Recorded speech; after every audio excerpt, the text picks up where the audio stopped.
Now I've just created this PowerPoint and I'm going to import the slides into Adobe Rush to show you all the techniques that we just discussed and how to put together a video. And we're going to go from this phone to the pre-production stage, your storyboard, your cell phone content, all that we discussed, the box application, the folder inside box, or whatever your institution uses. And then we're going to create a new project in Rush in the upper left-hand corner. And in the left-hand toolbar, we're going to access the folder with all of our slides or photos. And in my case, I'm using slides from PowerPoint.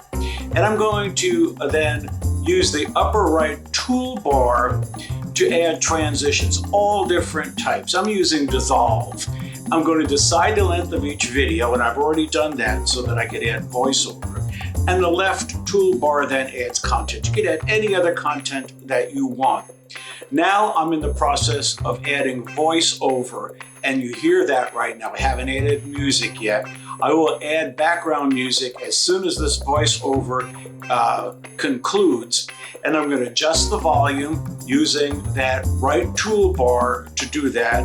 I don't want the volume of the background music to be too loud. I'm going to clean up my voiceover so that there's no echo. I'm going to insert an end cover or credit title, and then I'm going to save or share that to social media. And that's what you will need to do and you need to learn. Now, there are more advanced techniques for editing in Rush, and there's some links for you. I hope you've enjoyed this demonstration.